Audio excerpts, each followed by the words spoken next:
This episode is brought to you by SoFi, the all-in-one finance app. The sooner you start investing, the more potential you have to build your money, even for beginners. SoFi makes it simple with an easy-to-use app. To get you going, SoFi is offering up to $1,000 in stock when you open up and fund a SoFi self-directed brokerage account. Terms apply. Learn more at SoFi.com/SXM. Brokerage offered through SoFi Securities LLC. Member FINRA/SIPC.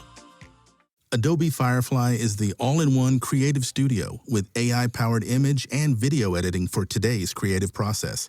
Built for creators of every kind, Firefly helps you generate, edit, and experiment fast. Because the asks aren't getting smaller, the budgets aren't getting bigger, and the timelines, oh yeah, still tight. With all the best creative AI models in one place, Firefly brings your ideas to life. Unlock a better way to make with Adobe Firefly. Hi, Ryan Reynolds here for Mint Mobile. Are you looking for a beach read this summer? May I suggest your big wireless bill? It's got suspense, mystery, a slightly flat, emotional arc, and a shocking twist where you realize you've been overpaying the entire time. Fortunately, though, Mint's story is better. Every plan, $15 a month, even unlimited. That's it. Happy ending, zero tears. Give it a try at mintmobile.com/save. Upfront payment of $45 for 3 months, $90 for 6 months, or $180 for 12-month plan required. $15 per month equivalent. Taxes and fees extra. Initial plan term only. Greater than 50 gigabytes may slow when network is busy. See terms. Hey, weirdos. I'm Ash. And I'm Alaina. And this is Morbid.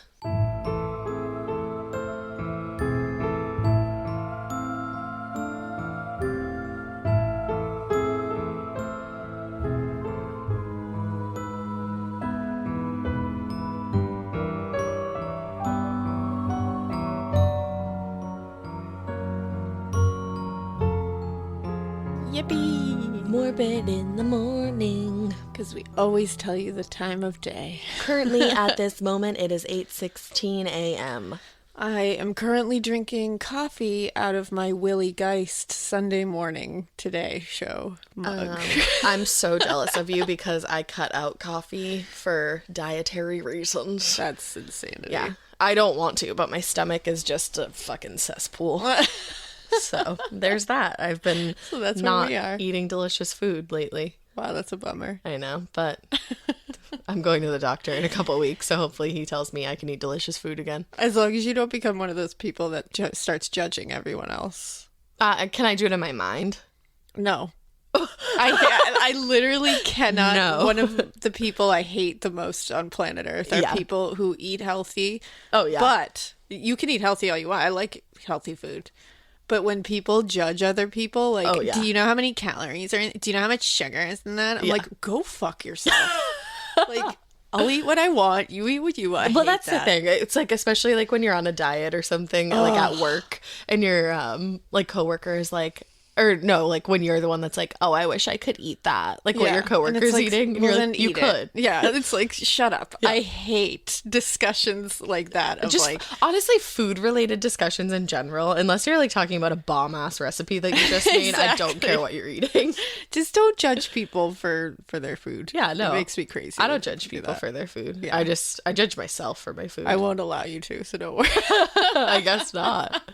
Well, that has nothing to do with anything today. It doesn't. We're trying to delay the case because it's such a gnarly one. Alaina is, at least. Yeah, this is a gnarly case. It may not be for you to tune into. This is a child case. Super duper highly requested, though, actually. Yeah, I was going to say very well known. Yeah, very well known. In the true crime community. Yes, and very requested from our Australian listeners. So today we're going to be covering the case of Daniel Morcombe. I know this one. It is a doozy. Sure is. I have been in a hole of this for like 2 weeks now, and I am ready to deliver you the information. I'm ready to get it out. Yeah, just get it out. Clear it all out. Honestly, we should have had Drew do a palate cleanser for this one. The other thing is, I'm going to suggest a book to you. It's in the middle of this, so I'll tell you the title then. But I'm not going crazy into detail about some of the yuckier things that like are like, you know. Yeah. Not super. Or like. You don't really want to like hear about them in detail. And if you do, you can go read the book that I'm going to tell you about. There you go. All right. So let's get into it. Daniel Morcombe was born on December 19th, 1989 to his parents Denise and Bruce Morcombe. He actually had a twin brother named Brad and an older brother named Dean. and Dean was only about like a year and a half or 2 years older than them. Oh, wow. So super like close in age. Now, the family lived in Queensland, Australia, and they were super close-knit. This was like the kind of family that you see in movies, just like really loving and kind people. Awesome. I know, we love to see it. Denise and Bruce had this beautiful home that they restored together, actually, with a pool, a gorgeous garden, lots of space for animals. This family loved animals. They had horses. Daniel and Bradley actually had a pair of ponies of their own that they could take care of and like learn responsibility. Oh my God, this family. There was a cow, there were chickens, and there were 2 cats and a dog. Of course. Hell yeah. What a house. I know. It sounds like a great time. I love it. And Daniel always said that he wanted to be a vet when he grew up. And he really would have made a great vet because he just had this way with animals. And even most of the family's pets like gravitated towards him. Like I think both cats slept in his room at night. Oh my God. I think the dog may have as well. Wow. Now, Queensland, Australia seemed like the perfect place to raise a family. For one thing, it is literally called the Sunshine State. Oh, really? Literally. Oh, that's funny. And it's also known as one of the safest places in Australia. Huh. So that's why when 13-year-old Daniel went missing around Christmas time in 2003, the community was shook. Just completely rocked. Absolutely. Now, the day Daniel went missing was Sunday, December 7th, 2003. It was less than 2 weeks until his 14th birthday. I was going to say, that's right before his birthday. Mm-hmm. So less than 2 weeks until his birthday and less than 3 weeks until Christmas. And the family was incredibly excited for Christmas. Like, that was their holiday. Because Bruce and Denise actually owned their own mowing business that was, like, incredibly busy. And Christmas was a time where they could all slow down and really just enjoy their time together. Yeah. So Daniel actually needed a haircut before his birthday and the holidays, and he also wanted to get his family some Christmas gifts. So he set out for the bus stop with plans to catch the 1:35 p.m. bus. And also I feel like the thought of a 13-year-old boy just wanting to like go get Christmas gifts for his family is one of the sweetest things ever. It's the cutest thing ever and completely heartbreaking in this case. It is, especially when you think about like the general disposition of most 13-year-old boys. Like, exactly. He's just running out to get gifts for his family. It's touching. It's adorable. Now, Daniel was really compassionate and giving, and he definitely loved to make other people, especially his family, happy. And so the book that his parents actually wrote is called Where is Daniel? It's a really good read. They described this one time where they were away celebrating their anniversary, and I think the boys' grandparents were taking care of them. And Brad and Daniel dug out this special pool for their parents so that they could surprise them with like a little goldfish pool. Stop. Right? And Daniel's grandfather told his parents how he especially had worked like really hard and was so excited to be doing this for his parents. Oh my God. So I just wanted to tell that little anecdote because I feel like it really puts into perspective like just who this kid was. And he was so cute. Oh my God. I like cried a few times during this just because he's just like such a little face. He's like, he has such a baby face. He has this, it's a face that you just like, it sticks in my head. And you're like, you're an amazing kid. Like, you're a good kid. You're just a good kid. I know. So he walks over to the bus stop at Keel Mountain Road overpass, which really wasn't a big deal. He'd gone and taken the bus on his own before. Like I said, Queensland was a really safe place. Nothing bad happened there. And all the Morcombe boys were really responsible kids who were independent when they needed to be. And to add to that even more, the bus stop was less than a mile away from the family's home. Right? Oh, that's where shit happens. I know. Always close to home. It's so true. Now, Daniel was wearing a red shirt, a pair of dark shorts, and white sneakers, and plenty of witnesses saw him standing at the bus stop. Like, a ton of people saw him. Now, unfortunately, the 1:35 bus had broken down. Not that far away, but far enough so that Daniel couldn't see it, and he was already getting confused, like, hey, where's the bus? Now, a man who did see that bus was broken down, however, noted that it was broken down, drove past the bus stop and spotted Daniel. And then he looped back around again and parked his car in the parking lot behind the bus stop, got out, and seemed to be waiting for the next bus with Daniel. Which is weird because, like I just said, he has a car. I was going to say. Why are you waiting for the bus? But, okay.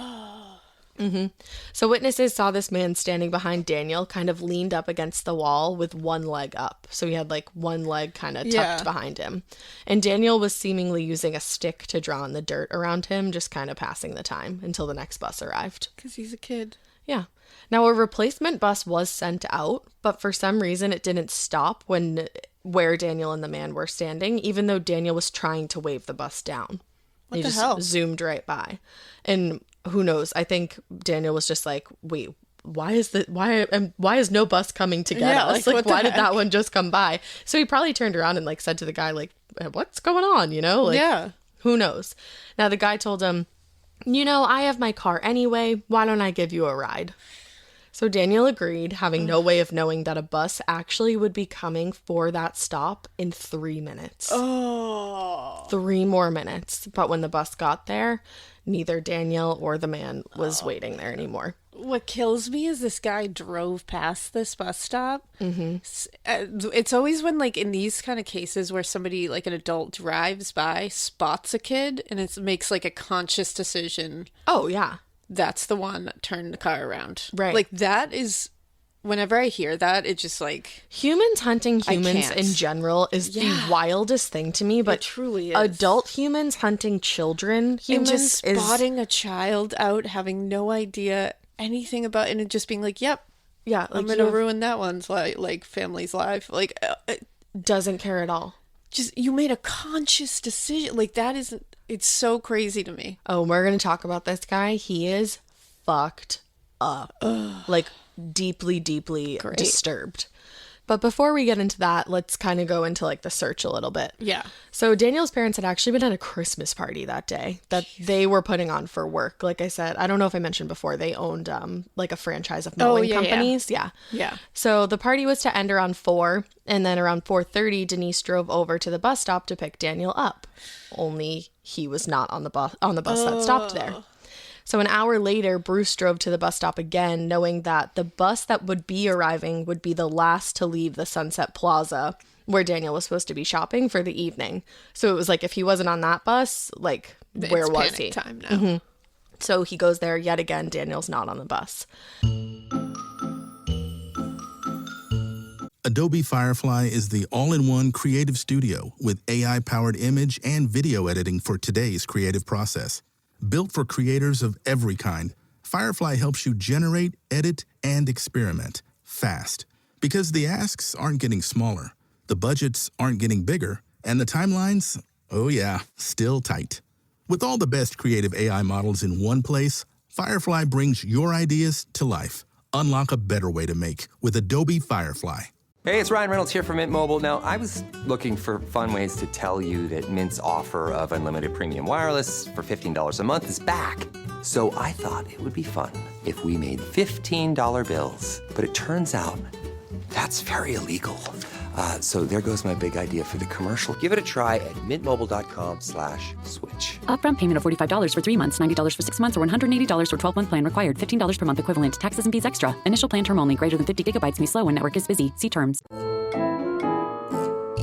Now, Bruce and Denise are becoming more and more worried, so they both head out to the shopping plaza themselves to see if Daniel had got, like, caught up shopping, missed the bus or something. Yeah. Like, they're hoping not the worst, you know? They're hoping it's something they can ground him over. Yeah. Never, you know what I mean? Right, right. Even though it would be, like, crazy out of character, which we'll also get into.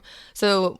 No sign of Daniel. They leave the plaza and they travel the same route that the last bus would have, and they even flagged down one of the Sun buses to see if maybe one of them was, like, running off of schedule or something, but they were told that no one was at the depot at the moment to, like, the office where they run the bus schedules. No one was there, so there was nobody to call to find out about the schedules. What? And the bus driver was like, I don't know. Like, I'm sorry. Like, he can't help you. Right.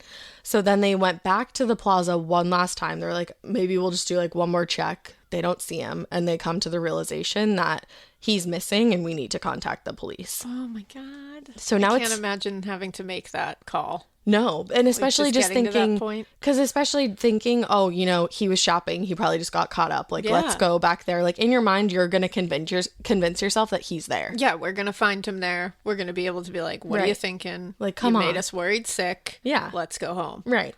but nothing can prepare you for that. No.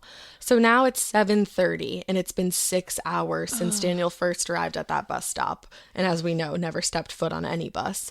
Now, Bruce and Denise arrived at the station and described the entire situation to Officer Robbie Munn, who then told them that Daniel was probably just with friends and forgot to call them. I hate these things. I hate these things. So annoying. And it's like Bruce and Denise know their son, and they're like... That's what kills me. They were like, it's way out of character for him. Anytime he's ever run late, he's called us. Like, he would call us. Yeah. And if he had met up with friends and wanted to stay out later, again, he would have called us. Like, that's the thing. That's just who he was, and we know him, you don't. Exactly, because I feel like in these situations, I always hear, like, you hear that over and over again, that a police officer or a detective looks at parents or a spouse or somebody who knows these people and are like, he's probably doing this or she's probably doing this, and they're like, no, I know them, they wouldn't do that, and they're like, no, they probably did, and it's like, you literally don't know this person at all. You know nothing about him, right? Like, I know you're trying to be like, you're trying to keep the situation calm, but it's like, don't tell parents what their kid is prone to do and not do. Exactly. Like, they're worried and they have a reason to worry. And they're the parents. They know him. They know. So they were told at that moment that a missing persons report could not be filed that night. He is 13 years old. Well, that's the other thing. Like, and what? Well, that's what, like, the officer was saying. He was like, well, he's 13. Like, he's probably out with his friends. And he's it's like, a child. He's not, like, 17. He's 13. Yeah, like, he can't drive. He can't, like, he can literally do nothing at 13. Right, like, what the hell are you going to do? And now, obviously, like I said, they were like, no, that's not Daniel. But just to be sure, and honestly, at this point, they're just desperate for any answers, they call all of Daniel's friends. Oh, but these poor parents. We're told that none of them had seen or had even been with Daniel that day. So they set out that night again, one more time to the bus stop with, like, torches to, like, look around. And obviously, they didn't find anything. Oh.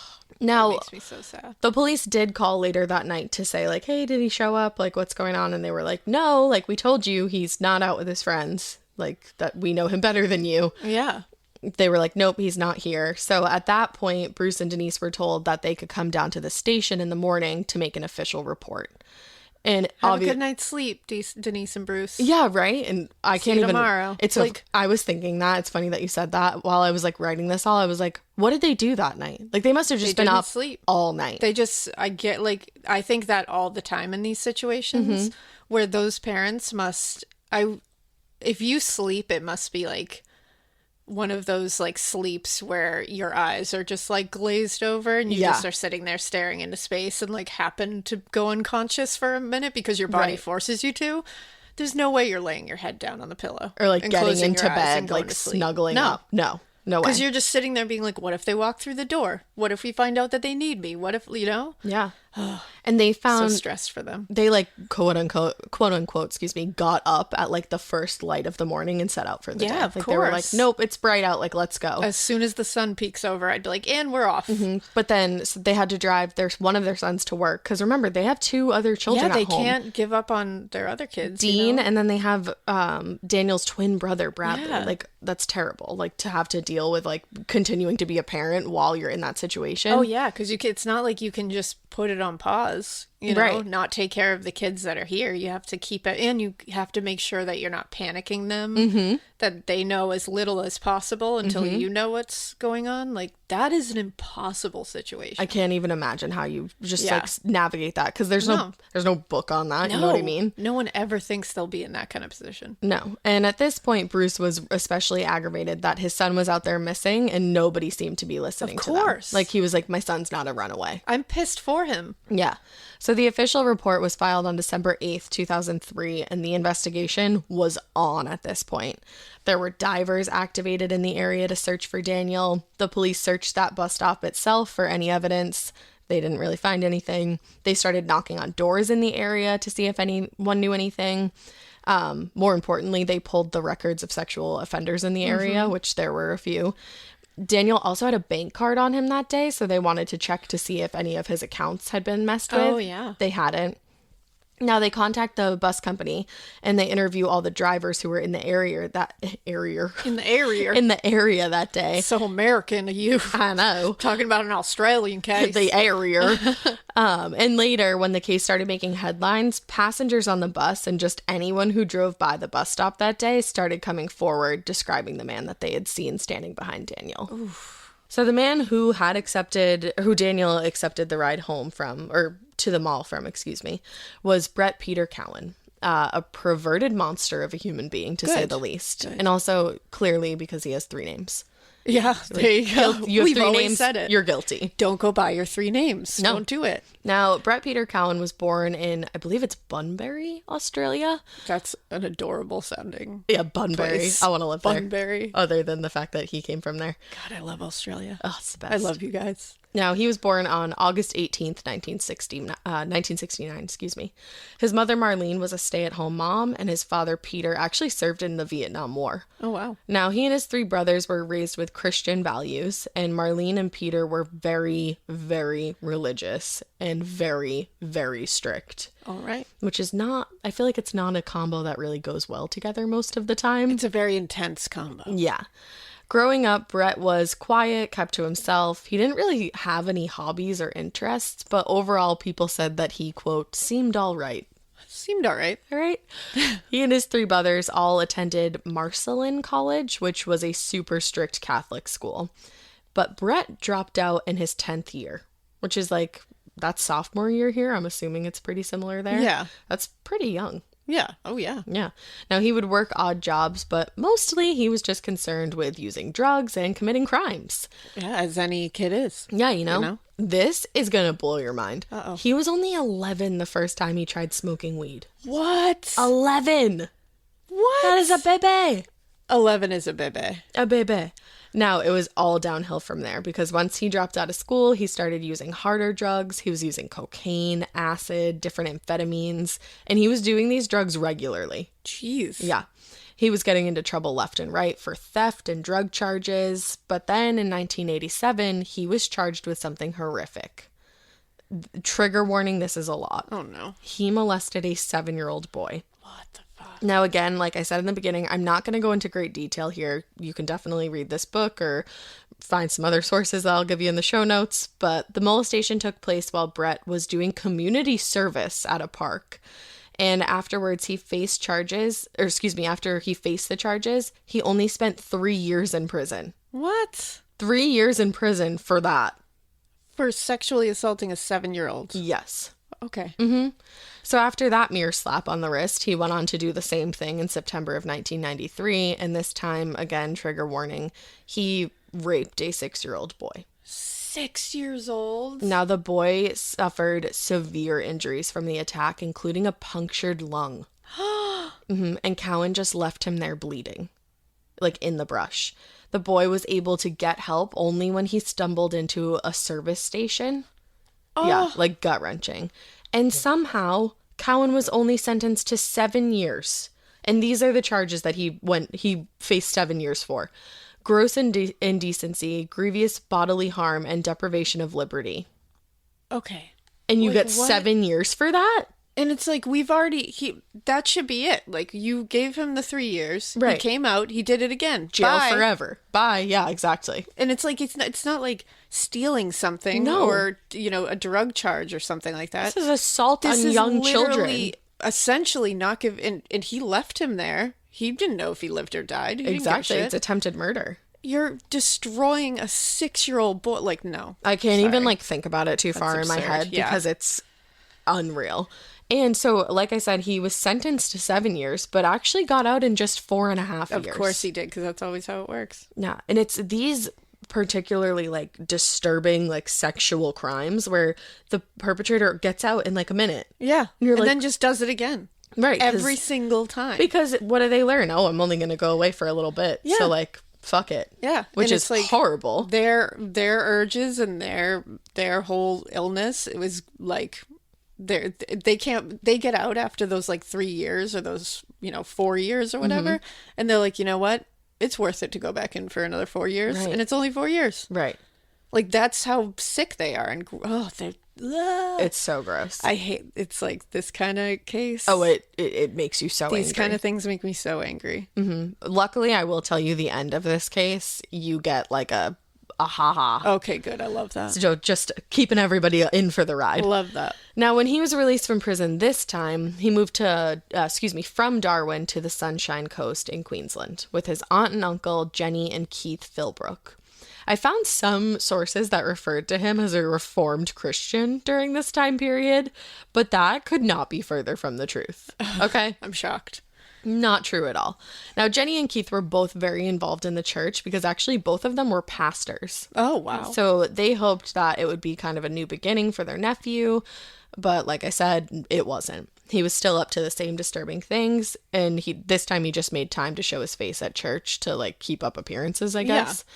Now, on one occasion, he was going to be driving a couple of the church members to a soup kitchen. And one of the passengers that he was going to be driving was Melissa Bridges. She was 15 at the time. Now, Cowan picked her up first, and as soon as she got in the car, she noticed that he wasn't really dressed properly to be, like, heading to the soup kitchen. He was wearing dirty overalls that were stained with paint, and he himself was, like, covered in paint. I guess he maybe was just doing one of his odd jobs or whatever.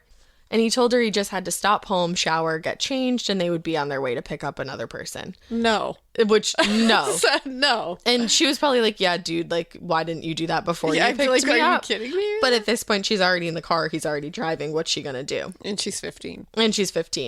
So he drives her into the middle of nowhere where he's staying. They both head in. He takes a shower. She's just, like, waiting, like, get me the fuck out of here. Probably really freaked out. And this piece of wet lettuce comes out of the shower after dousing himself in cologne, only wearing a towel, pushes her against a table, and is like grabbing her, trying to kiss her, and like groping her. Ew. Now, by the way, at this point, he's in his 40s. I was just going to say, how old is he? He's in his 40s at this point. God. And again, she's Terror. 15. Terror. But nonetheless, this 15-year-old is a badass bee. She kneed him in the balls and was able to make a break out the front door. She called one of her friends from school, and the girl came to pick her up. And she like got out of there instantly. Wow. Icon. Good. An icon. Adobe Firefly is the all-in-one creative studio with AI-powered image and video editing for today's creative process. Built for creators of every kind, Firefly helps you generate, edit, and experiment fast. Because the asks aren't getting smaller, the budgets aren't getting bigger, and the timelines, oh yeah, still tight. With all the best creative AI models in one place, Firefly brings your ideas to life. Unlock a better way to make with Adobe Firefly.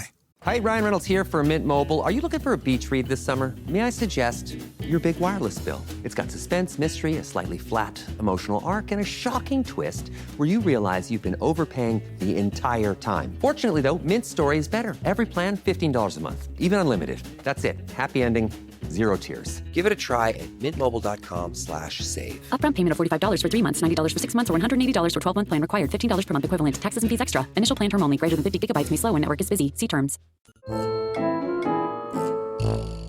So this wasn't the only shady thing that he was doing while he was showing face at church, because there were rumors that he was paying and bribing young men for sex acts. There was another girl that he had apparently been assaulting and abusing for a period of time. Women he dated actually came forward later on about their sex lives, telling authorities that he specifically wanted to only role play kidnapping and rape scenarios. Yeah, no. And these women were providing them with more information about Cowan's online presence. Now, he was using a ton of different dating sites, both for gay and straight people, using the same, online name, Sexual Deviant. Oh, I mean, just put it all out there. And he was describing all these fantasies of his, on those sites, all including really heinous and lewd scenarios. And they said that he regularly viewed pornography that was really darker in nature, including bestiality.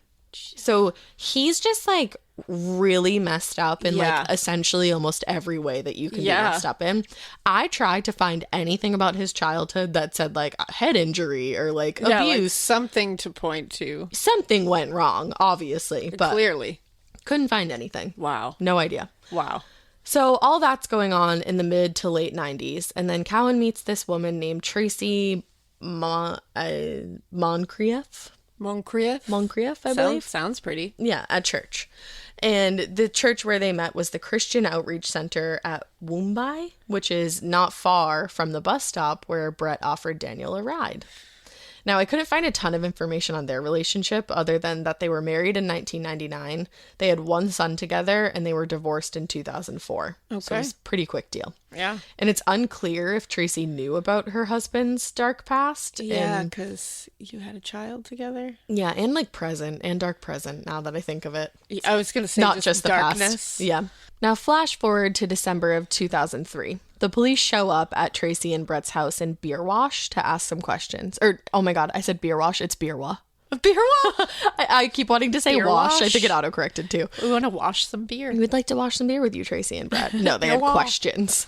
And because of Brett's previous convictions and the fact that a man matching his description was seen in the area, they had a strong feeling like maybe he had something to do with this. Like, let's just ask him what he was doing that day. Yeah, let's start there. Let's just go with this. Now, according to Cowan, yes, he had driven in the area that day, even passed by the bus stop. But he didn't stop and abduct a boy. He was out doing work in his yard after that, and then he called his friend Frank to see if he could borrow his mulcher. You know Frank? Yeah, Frank Davis over there. Yeah, Frank down the road. I need his mulcher. With the mulcher? Yeah. That everybody's just like borrowing after. They're like, oh, I guess get that mulcher. I guess he really did borrow the mulcher. Yeah. So he said that he left around $12.50 to borrow that mulcher, which, what is a mulcher? And then... That's how you mulch. I guess so. Yeah. And then he said, so yeah, he leaves at $12.50 and then he's back around $2:45 to $3:30. It's a big chunk of time. Yeah, and it's like... So did he go get the mulcher? He's saying that amount of time was what it took to get the mulcher. Yeah, he said, I left around $12.50 to get the mulcher and I came back around $2:45 or $3:30. Yeah. Yeah. So like, what did you and Frank do? Did you have some tea? Oh, well, just wait. So now I just punched my fucking microphone. So Tracy told the authorities that on the morning of December 7th, she'd gone to church by herself. Her husband was not attending regularly anymore. Shocked. She said she came home, she made lunch for her and her man's. She settled the baby because remember he has a fucking baby who's like basically an infant. Wow, that's horrific. Mm-hmm. And then she confirmed that he left. She said it was around 1 p.m. to borrow that mulcher, and she said he didn't come home until about 2:40 or 3. Oh, okay. So she tightened up that time a little bit. Tighten that up. But still, she wasn't sure because he didn't come inside. He just went right outside to do his mulching. Now, she later told them that her husband also had a particular way of standing. I'm sure they asked her about it. And she said that he usually stood if he was leaning up against something, he would put one foot up against the wall. Huh. Kind of like the guy that was standing behind Daniel. Huh. Yeah. Now, the police also asked the family about the family cars, and Tracy told them that the only car they had at the time was a white Mitsubishi. It's so hard to say. It is hard to say. Which is interesting because 84 eyewitness accounts involved a blue sedan near where Daniel disappeared. Everyone was pointing that car out. Huh. Now, someone who was heavily looked at in the investigation that did have a blue sedan was a man named Douglas Brian Jackway, another 3-named monster. 3 names. Hello. Always. Now, this guy's... Drop a name. This guy's nasty. I'm not going to get, super into him because he's for another day, I guess. Oh, boy. He had spent almost all of his adult life, except for 3 months in prison. Cool. For violent, sexually motivated crimes against children. Oh. Including, trigger warning, the rape of his own sister. Oh, God. Fuck you, man. It's like, what? That's so... There's so many things wrong with that. I can't poor girl. That's terrible. Now, at the time of Daniel's disappearance, he was out of prison. He had been let out, I believe, a month before Daniel's disappearance. Ooh. Yeah. There it is in my notes. Oh. And unfortunately, a lot of effort was put into investigating him, but he wasn't the guy.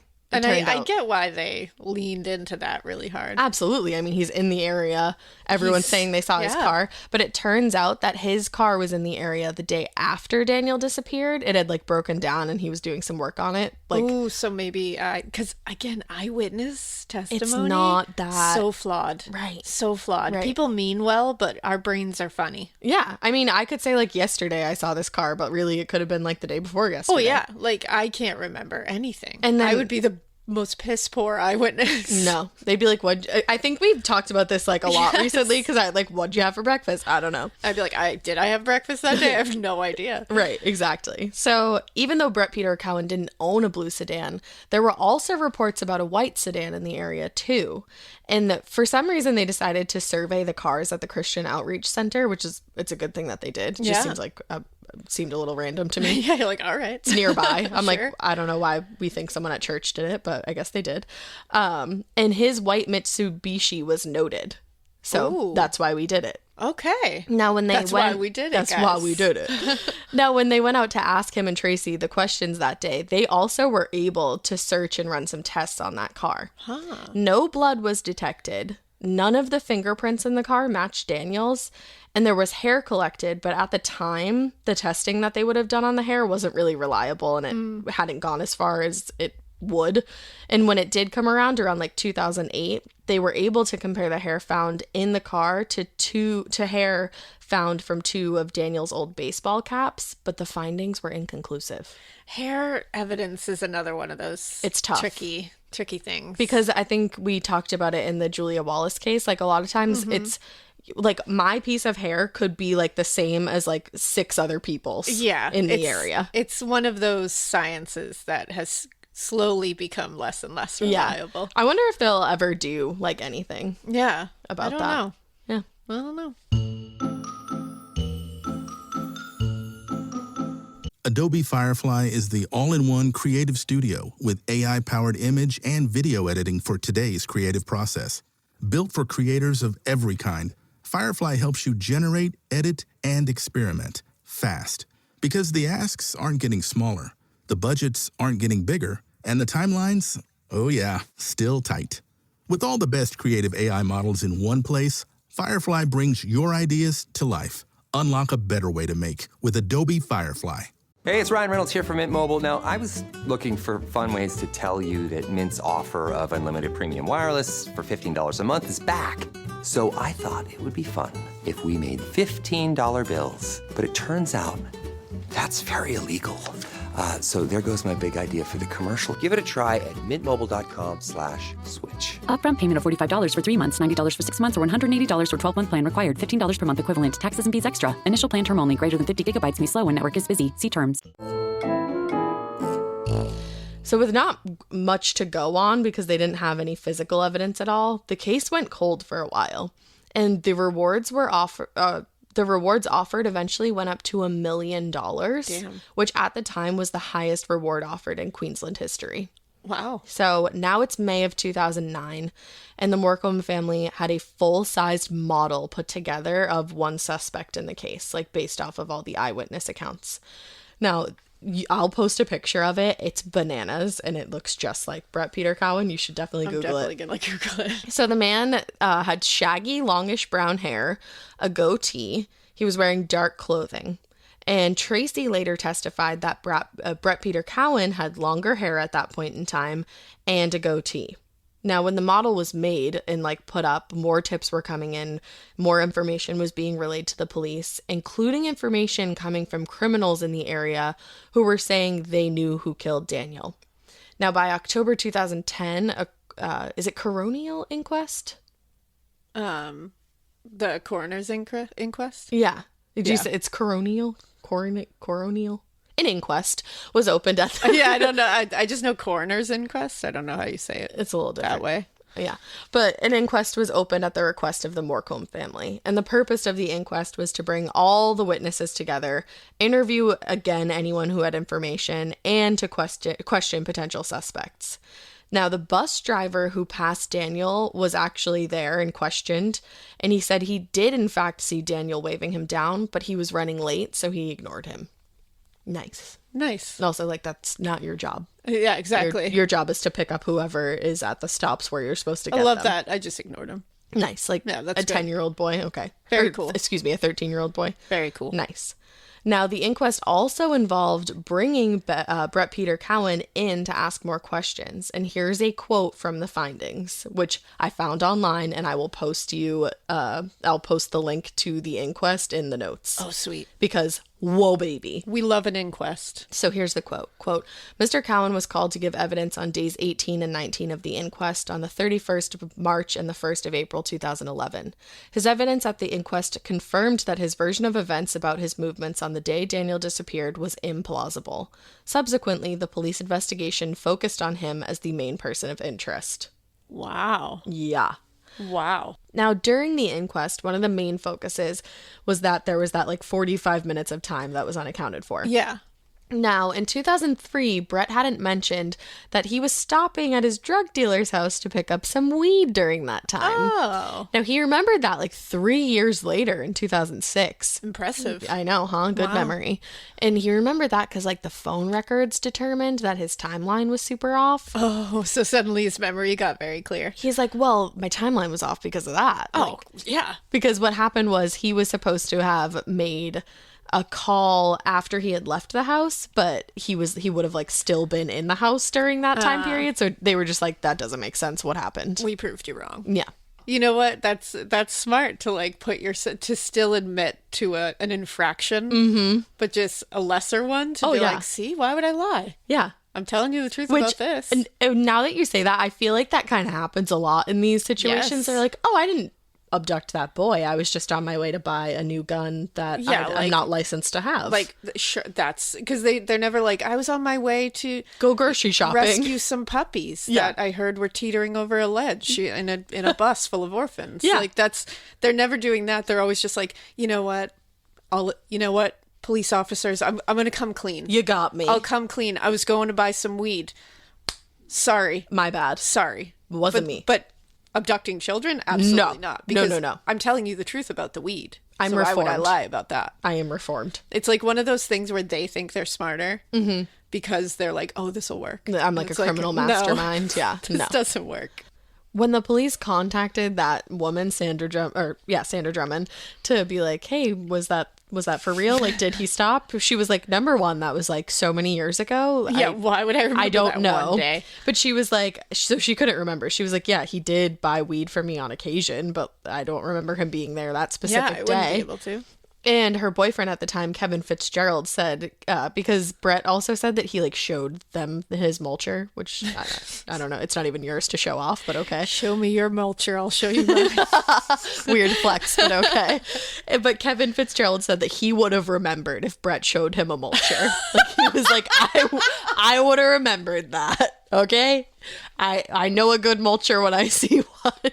I would have remembered that. And then they also said that like they used to go to like on Sundays they would go to like where her daughter worked. So they were like, I don't know, like it doesn't sound like that would have happened. But the police were like, okay, neither of you are credible. Bye. They were like, thank you so much for your help. Yes. We'll give you a call later. Goodbye. So now we have Brett Peter Cowan as the main person of interest, but how are they gonna get him on this? Yeah. So they set up an undercover sting called a Mr. Big operation. Mr. Big operation? Yes, this particular sting isn't like Mr. Big itself. Like Mr. Big operations happen all the time. Oh, okay. So according to the Conversations article on the Mr. Big technique that I will also link in the show notes, quote, in Mr. Big operations, law enforcement personnel essentially do the reverse of a normal covert operation. They create the criminal group or enterprise and insert that target into the group. The group members form social bonds with the target and gain their confidence through the inclusion of the target in a criminal enterprise relationship. Okay. So essentially the police are acting as undercover people. They're undercover cops acting as criminals, and they're bringing Brett into their criminal family to kind of like get him to get admit information. Mm-hmm. Okay. So in this case, a group of undercover cops got Brett Peter Cowan involved in what he didn't know was a fake drug ring.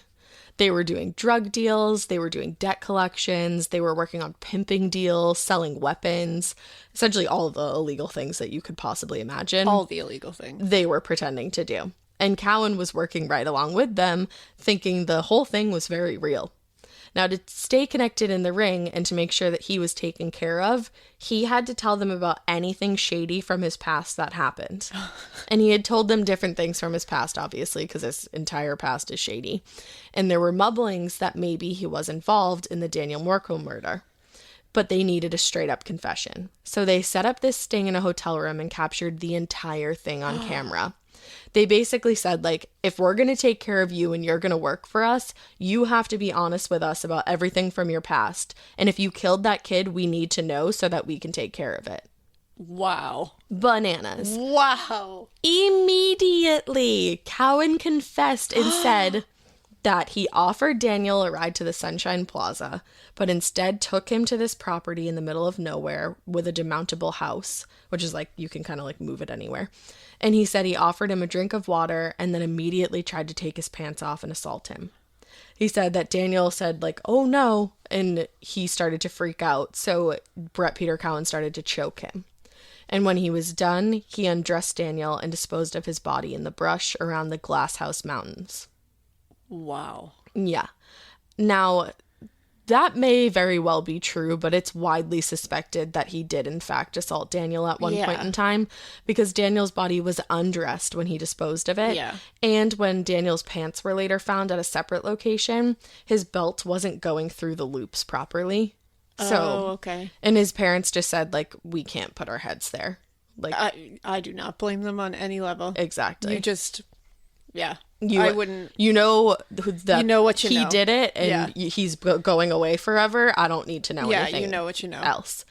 Now, the fake crime ring tells Cowan that he needs to take them to where Daniel's body was disposed of because they need to make sure that there's no traceable evidence out there. This is brilliant. There's like another, it's a 60 Minutes from Australia that I'll link, and like they reenact it, and even just the reenactment, you're hyped. Oh my God, this is like brilliant. It's crazy. And they're like, if there's traceable evidence, it's going to take us all down, so we got to get rid of it for you. Like, this is us helping you, helping us. See, we're on your side now, man. Mm-hmm. So. What an idiot. Oh my God, it's incredible. So he takes them all down there. But really, once he takes them to the embankment, another set of cops are there to arrest him.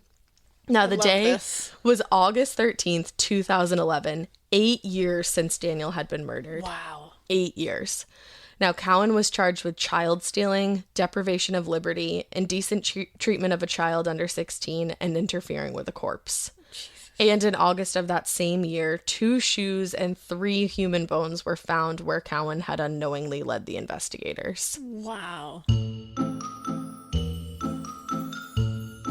Adobe Firefly is the all-in-one creative studio with AI-powered image and video editing for today's creative process. Built for creators of every kind, Firefly helps you generate, edit, and experiment fast.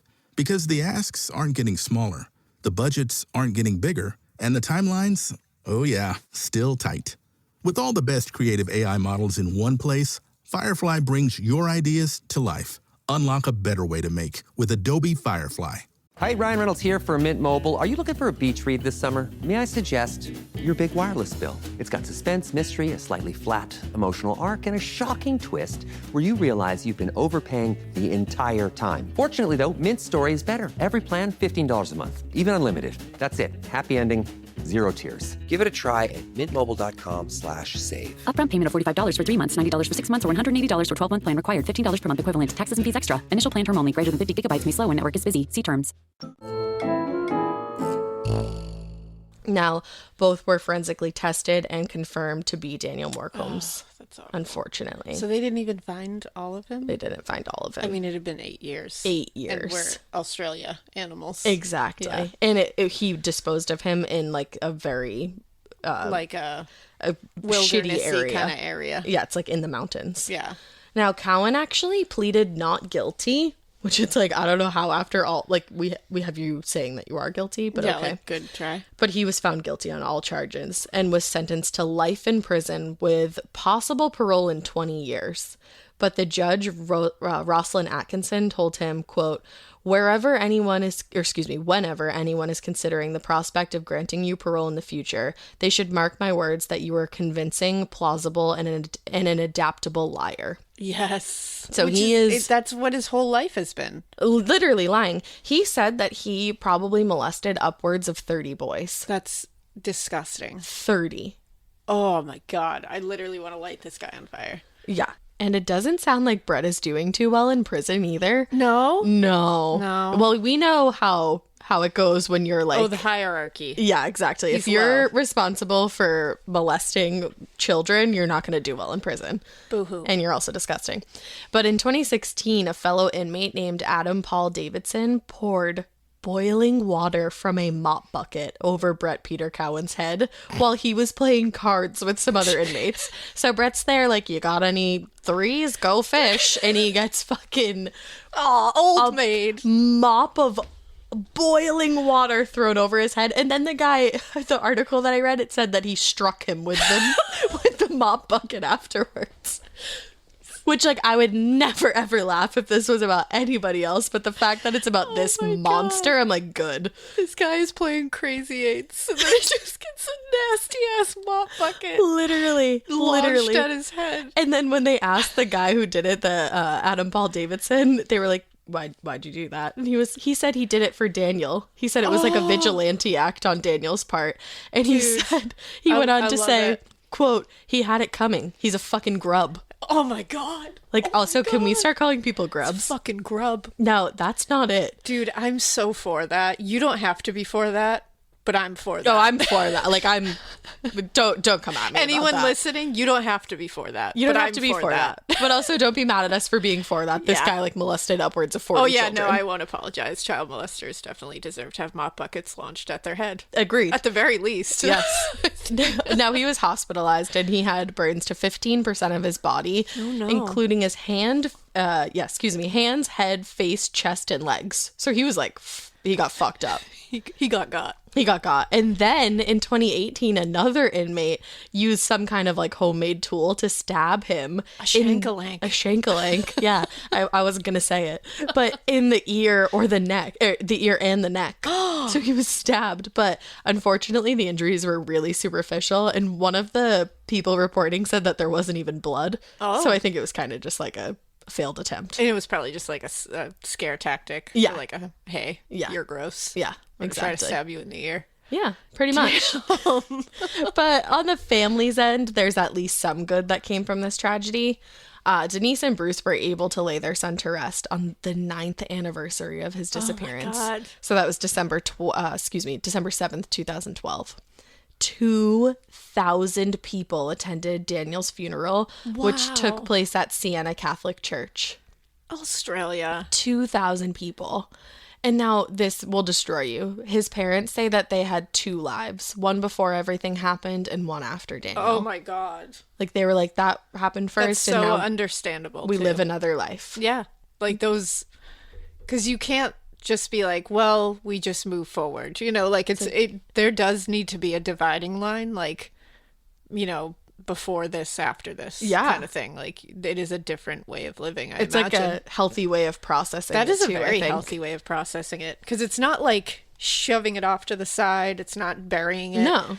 But it's also not letting it like swallow you whole. Yeah, just kind of recognizing it for what it is. You know? So they actually also set up the Daniel Morcombe Foundation in 2005 while he was still missing and they didn't have answers yet. Oh my God. They set that foundation up with their sons Bradley and Dean. And the goal of the organization is to obviously prevent this from happening to any other child, to offer resources, education, and counseling for victims who have dealt with anything similar to this. We have said this before, like with Molly Bish, we were talking about it. I have so much, like, respect isn't even the word. It's like admiration. It's just like awe, just like a complete in awe of families who, when this goes on, instead of just going and getting in bed forever, which they could absolutely reasonably do. No one would be mad. Instead, they turn around and they're like, I'm not only going to make something good out of this for my child, but I'm going to make it so this never happens to another family. Exactly. Like and they did it when they didn't even know if he was alive or dead or what was going on with him. Yeah. Like they were doing that in the midst of a grief that I can't even fathom. And to just, to make that the rest of your life is, like you said, like very helping admirable. Other people make sure that they never have to feel the pain that you feel. Yeah, and like, I can imagine so selfless. That work would be really triggering at times. Yeah. You know? Yeah. So that says a lot about them. Oh. And the foundation actually got so much attention and grew so quickly that they needed a separate space for it, like outside of their house. So they got a house for the foundation, which is now called Daniel's House. Stop. And it's actually located really close by to the bus stop where he disappeared. Really? Yeah. Wow. Now, there's also a day for Daniel where people are encouraged to wear red, the same color shirt that Daniel was wearing when he went missing. And Day for Daniel is Australia's largest child safety education and awareness day. Oh. And it's held on the last Friday of October every year. My God, good on you guys. And the whole goal for Day of Daniel is that parents, caretakers, and educators are encouraged to start a conversation with some young people about safety. Yeah, because that's all you can do. Yeah. As a parent or a guardian or somebody who loves a child, you can't control what happens after you tell them. All you can do is try to give them the information and try to, like I always tell the girls, no adult needs your help. Don't ever fall for that. And 2, no one's ever going to come pick you up. I'm never going to send someone to pick you up that you don't know. Except TT. It's always going to be TT. It's going to be mom, dad, or grandparents. Yep. Like no one else. I always say, if somebody tells you your mommy or daddy sent me, or I'm your mommy or daddy friend, I was like, I don't have any friends. So don't believe them. My only friend is TT. I have no friends. No one's coming to get you. I love it. But it's important. But again, that's the only power you hold as someone who loves a child or takes care of a child, is to just try to give them all the information. Yeah. And then you just gotta hope that it works. Hope that it sticks, right? And it's like, if it doesn't, you've done your job. But yeah, exactly. That's all you can do. So good on them for like spreading that. Yeah, I think that's like the most important thing that you can possibly do. And then just to end this on like a super duper light note, like regarding the happiness surrounding the family, Bruce and Denise's son Dean actually welcomed a baby daughter into the world last year. And guess what? It was on the Day for Daniel. Stop.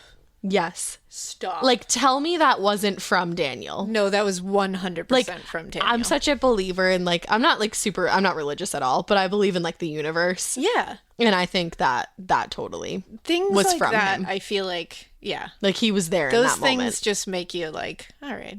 Yeah. Especially people you loved and cared for. I feel like they're always around in some way, shape, or form. So if that, to me, is like on 365 days of the year. Right. That's the day. Right. I mean, you can't plan that. No. That's not like, that's insane. And there's a freaking picture of Bruce and Denise holding this little baby. Oh my God, you showed me this picture. Number one, I die because it's just so cute. And like, they are the most adorable people in the world. And they're so happy. They're so in the happy. photo. And this, I mean, in general, Daniel looked so much like his father. But this specific picture, it's identical. Those bonkers. Eyes. Yeah, and they have like the kindest big blue eyes. They do, because we were saying how cute Daniel was. Like, the little like baby face. And his dad, Bruce, he has that same face. He does.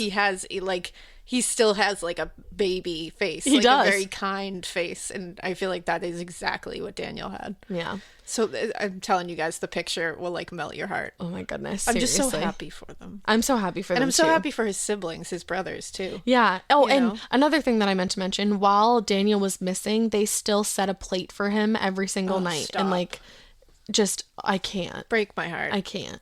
Oh, they seem like such a good family and such good parents. They do. And honestly, I really, really suggest that you go read the book, Where is Daniel? Because it was written by Denise and Bruce with the help of another friend. So yeah, go read it. Go read it. Go support them. It's also like $2 on Kindle. Go support them. Go support them. Oh, what a story. I know. So but that at least you was ended on a good. Yeah, you got to end on a good note with those things. And that was Daniel's story. Oh. And guys, we hope you keep listening. And we hope you keep it weird. But not so weird that you're Brett Peter Cowan. No. But definitely keep it weird that you pour boiling water over his head. Keep hitting him with a mop bucket.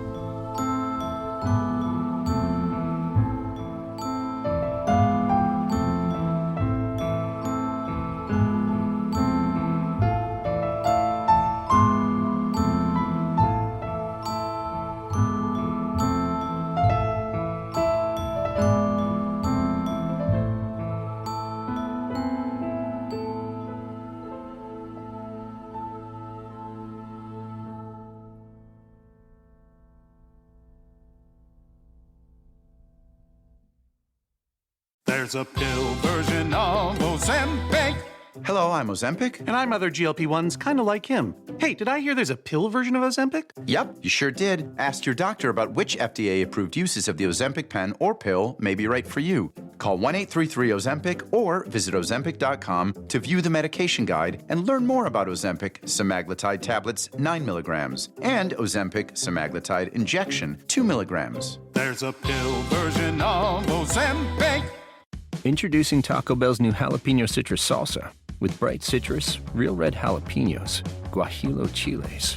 Usually, you add sauce to the food, but when the sauce is this good, the food is just there to get the sauce to your mouth. That rolled quesadilla, not a rolled quesadilla anymore. Now it's a sauce shovel. Taco Bell's jalapeno citrus salsa. Get it with any item on the Cantina chicken menu while it's here. At participating U.S. Taco Bell locations for a limited time only. While supplies last, contact store for availability.